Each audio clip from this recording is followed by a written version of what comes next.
Hi, my name is Riley. I met Liam when I was 21. He was sitting alone in a library.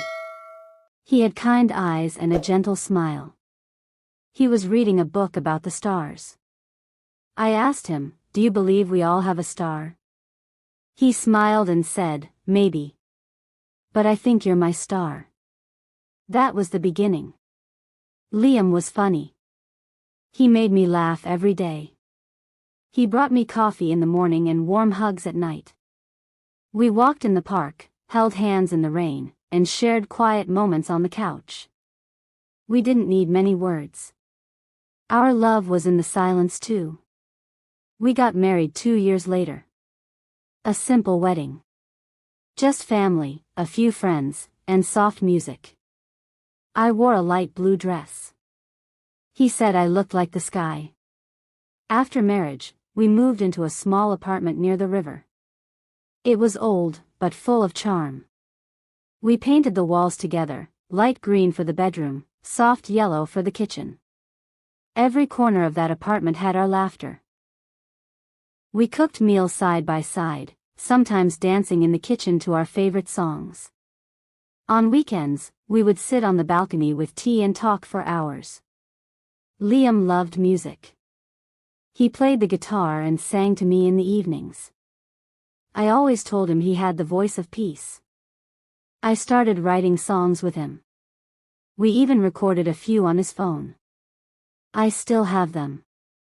Sometimes, when I can't sleep, I play them again.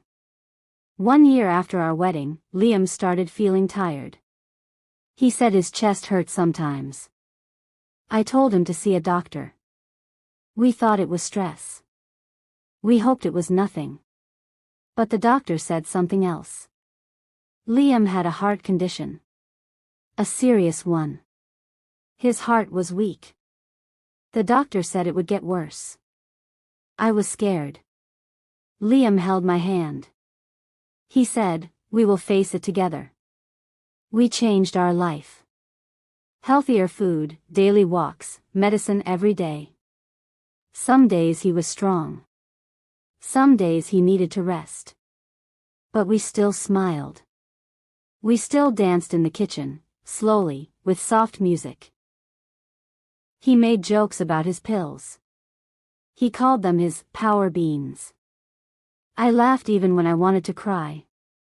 He said, "I have the heart of a poet, even if it's a broken one." We traveled to places he wanted to see. The mountains. The sea. A small village with red flowers. We made memories. We took hundreds of pictures. Liam always said, "Let's collect moments, not things." As time passed, Liam became more tired. He couldn't walk far. He needed help to stand. I helped him bathe, I helped him dress, I fed him on bad days. He said sorry every time. I said, "You never have to say sorry for needing love." We started making a memory box together.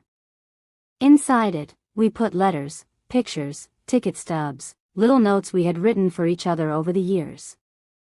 He told me, "After I'm gone, this will remind you how much I loved you." One night, he said, "Riley, if something happens, don't stop living. Promise me you'll keep smiling." I cried and said, "Only if you promise to stay longer." He smiled and said, "I'll try." He stayed with me for another year. It was hard. Hospital visits, oxygen machines, endless medications. But also jokes, cuddles, stories, and so much love. I remember one evening in autumn. We went to the park in a wheelchair. The trees were golden and red. Liam looked at the sky and said, "If I have to leave, I hope it's in fall. The colors make everything softer." A few months later, he was in the hospital again. Machines, beeping sounds, cold white walls. I stayed beside him. I read his favorite book to him. I brought him pictures of the sky. I whispered stories from our past into his ear. I told him, again and again, how much I loved him. He whispered, "I love you," every night. I whispered it back with tears. I held his hand even when he slept. I brushed his hair with my fingers. I kissed his forehead every morning. Then one morning, he didn't wake up. He was holding my hand. The doctor said it was peaceful. I didn't feel peace. I felt a hole inside me. A cold silence. A missing piece. Now I live alone. But not really. I feel Liam in the stars. In the wind. In the quiet moments of the day. I wear his old sweater when I miss him. I drink coffee from his favorite cup. Some days I cry. Some days I smile. But every day, I remember his love. I write letters to him. I tell him about the birds in the garden. About how the sky looked today. About the song I heard that reminded me of him. I go back to the library where we met. I sit in the same corner.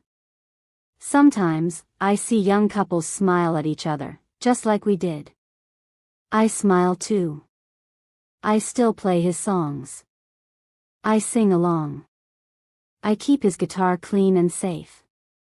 One day, I want to teach a child how to play it. Maybe I'll start a music class for kids in memory of him. I also visit the hospital sometimes. I talk to other people whose loved ones are sick. I hold their hands. I say, "I know. I've been there. You are not alone." One day, I planted a tree in our backyard. A small tree with red leaves. I named it Liam. Every fall, it turns golden and red. Just like he wanted. 1 year later, I visited the mountain village we once loved. I stayed in the same guest house. I took his old sweater with me. I sat by the same window where we had tea. I closed my eyes and remembered his voice. There was a little boy there who was learning to play guitar. He asked me, "Can you show me a song?" I smiled and taught him one of Liam's songs. He played it again and again. That night, he played it for the guests. I felt tears in my eyes. Liam's music was still alive. I wrote a book after that trip. A small book about Liam. I called it The Heart of a Poet. It had our photos, our songs, our letters. I didn't publish it. I just made 5 copies. One for me. One for his parents. One for his brother. One for the library where we met. And one to leave at the village guest house. Now, I work part-time at a small bookshop. It's quiet. Peaceful. The owner is kind. There's a dog who always sleeps near the front door. I named him Leo, after Liam. Sometimes customers ask why I look out the window so much. I say, I'm just remembering someone who loved the sky. I have not fallen in love again. I don't know if I will. But that's okay. Some loves are so big, they fill your whole life. I wear a necklace with a small star on it. Every night, before I sleep, I hold it and whisper, "Good night, Liam." Liam is not here. But he is everywhere. In my heart. In my breath. In my dreams. I loved Liam. I still do. And I always will. This is our love story. And I will carry it with me forever.